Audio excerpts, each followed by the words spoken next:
Well, in fact, it gives me a great pleasure to be with you today and to be invited to give this special address. You know, in special addresses, you have to be so special. So you have to get out of the being monotonous. So I'm going to start with the governor of Singapore in 1964. I'm sure all of the ladies were not born at that time. In 1964, Singapore was dismantled from Malaysia. And at that time, and you can check it on YouTube, at that time, the governor cried on TV, telling his people that we are dismantled from Malaysia. So the very first question they asked him, what you gonna do? He said, I'm gonna focus on education. Now Singapore, it happened to be being a mayor, I was a mayor in Lebanon. So I was invited to Singapore in 2014. And I met the Minister of Defense there, and he gave me a present. It was Singapore 50 years of success. So I asked him, I said, what's the secret?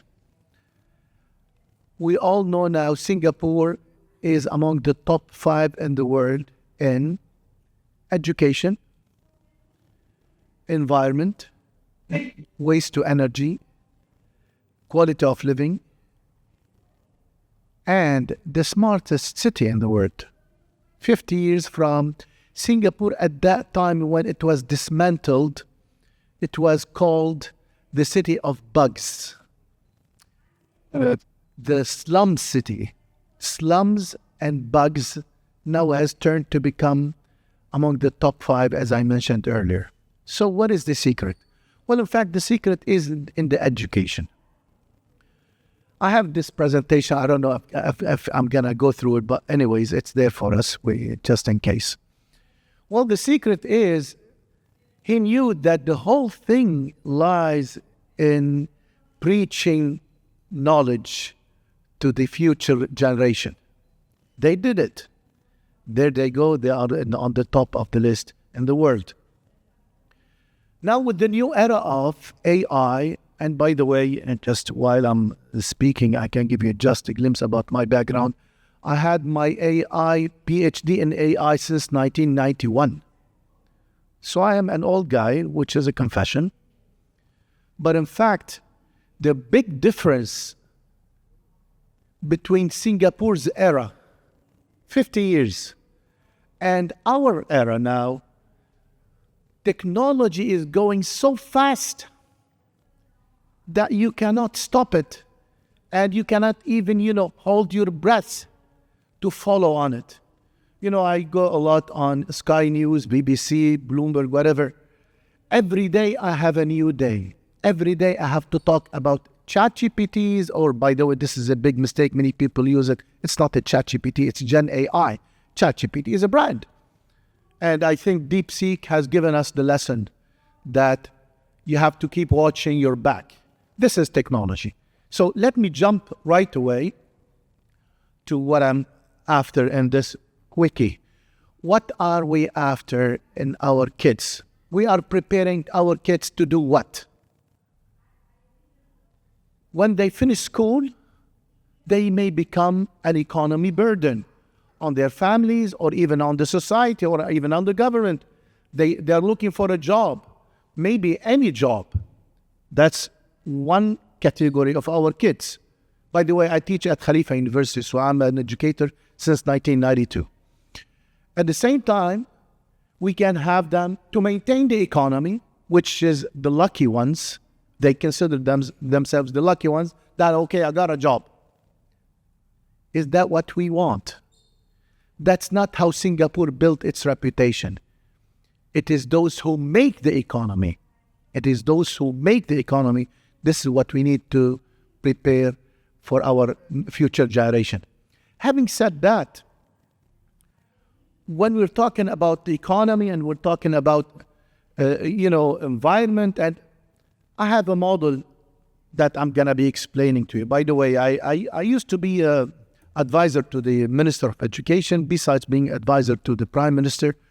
But I was also advisor to the National Research Council, so I do a lot of researches. I know very well you cannot do changes in conferences. You cannot do changes in workshops. They are good, but they are good for awareness. What you need to do is to take those concepts and throw them into education and teach them in courses. So what I'm trying to do today, I'm going to show you a model that maybe we can all implement in our universities or schools. We all are aware of the challenges of universities, technology, sustainability. But listen, we have the solution, but we have to dig it out and work on it and design courses. I've been designing courses since more than 2 decades now. Design courses for our next generation. Having said this, very quickly, we have the UN SDGs. We are all committed to those UN SDGs, the 17 goals. But in fact, in my focus, I'm going to be talking a bit about the main SDG that belongs to us, which is number 4, education. So in that matter, very quickly, I'm not going to go through this. By now, everybody, it's becoming like a repeated song when we talk about the beauty of AI, what's good, personalized learning. Yeah, okay, we know it, but let's see how we can do it. I'm going to talk to you today about how we can do it. Okay, personalized learning, better processes, improved economy, improved inclusion and stuff like that. So we know this. Let me go into why the AI is good. You know it. But I want to start with the GAIA. Yeah, okay. Oh, this crookedness, by the way, I just saw it. It's the difference between different templates. I didn't have it this way, believe me. But anyways, we're talking about sustainability. Okay, give me a model for sustainability. Don't talk about it. Well, sustainability, it means stability of a good thing. You don't want to sustain something that is bad, right? So first of all, you have to have a stable thing that is good. I'm breaking it down. My background is a civil engineer as well. So we like, structured formulas. Break it down into a good thing that can be sustainable. But to have that, and we're talking about innovation here on purpose, okay, I need to have it an agile thing. What do I mean by agile? We all know what is agile design. Make a quick, small success and build on it. Make small success and build on it until we reach the level of the ambidexterity, which is crucially important. And all of that is supported by AI. As a matter of fact, with AI now, we have cheap, inexpensive innovation. We can be innovative free. Because not talking only about money, but even about the resources. You as a leader, and I teach leadership at the university as well. You as a leader, you can ask your employees or even your students to do something that they don't know about. Let them be creative. And I call it ICE, Innovation, Creativity, and Entrepreneurship. That's a course that I teach at the university. So if it doesn't work, what happens? No harm. Do it again, especially with our new Gen AI chatbots. You can do a lot of this. In fact, Jensen Huang, he mentioned that, Jensen Huang, who is the CEO of NVIDIA, of course, he mentioned that we have all of the cultures and knowledge of the human beings since we were on Earth, all are on our LLMs.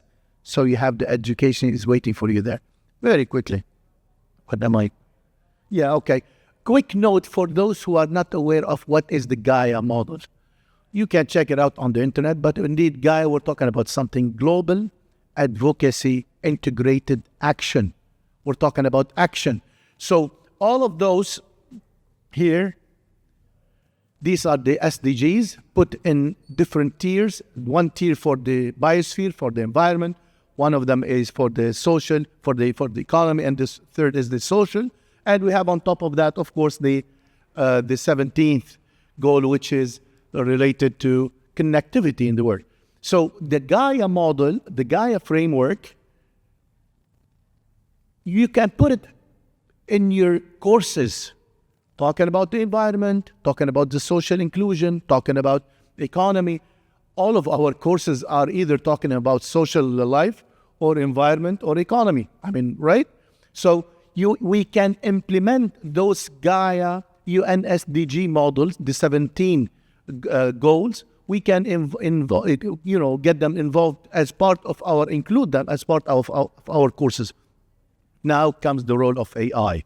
So with these GAIA different tiers, you can see the difference and you can see the importance of each one of them. One is focusing on environment, the second on social life, the third is focusing on economy. But all of them, all together, they are making the human being that with the education that the UN has committed to all countries with the UN SDG 2030 objectives. So this is where we are.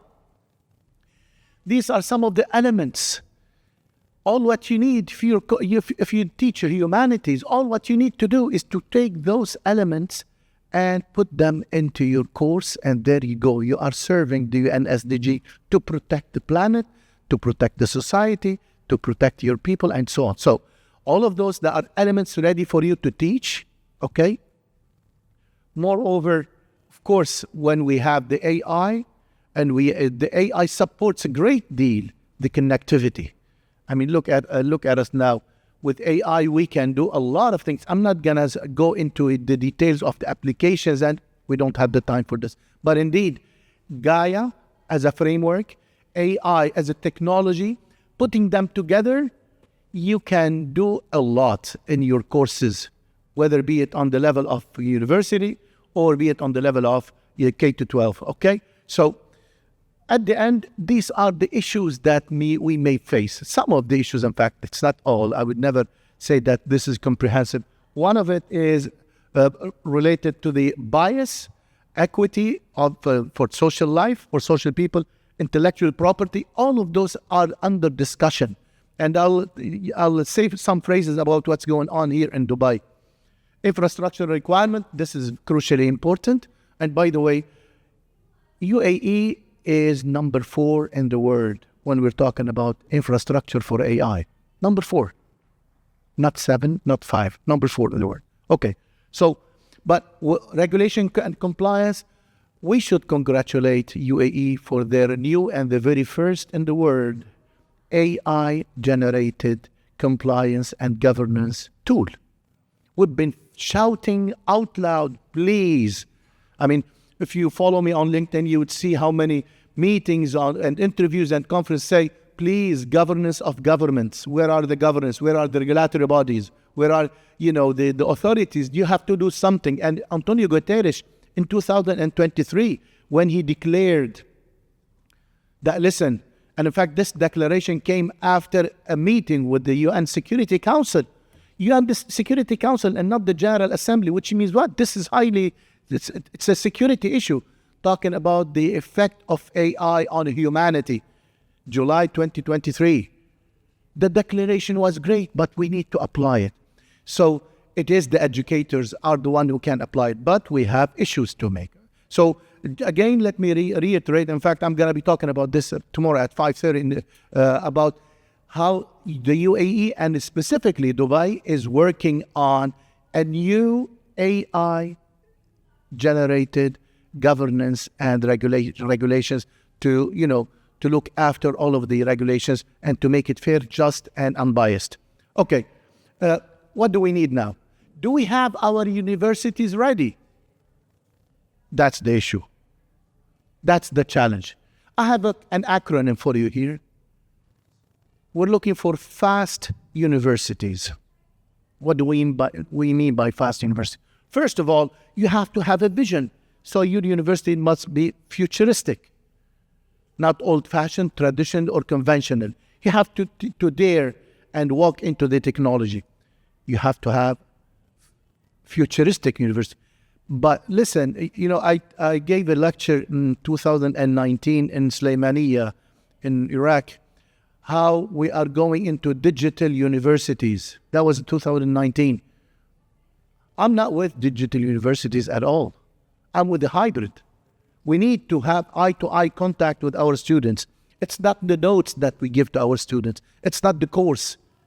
It is the dealing, the way of thinking, the way we approach things, the problem solving that you cannot tell, by just sending them a demo or a note, whatever. So my point is, we are looking for futuristic, agile, because technology has taken us so fast. So you have to be flexible, you have to be agile, and you have to have synergy with the industry and with your society. And of course, last but not the least, you have to be transformative. You have to be ready to transform on a daily basis. You're ready to take on a new challenge and a new change. That's it for in fact, I just have those key words for you, key takeaways rather. So as I said, AI can promote international, multinational, interdisciplinary, global, all of this. AI is a blessing. But if we know how to handle it and put ethical governance for that. Okay, so AI is very important for that cooperation, as well as fusing AI with a frame of work that is GAIA, in which we can apply all of those UN SDGs goals into our courses, okay? And moreover, of course, the ethical technology use is crucially important. Last but not the least, we need fast universities. We need universities that are futuristic, are agile, are synergistic with the surrounding, as well as they are ready to transform. Thank you so much for your listening.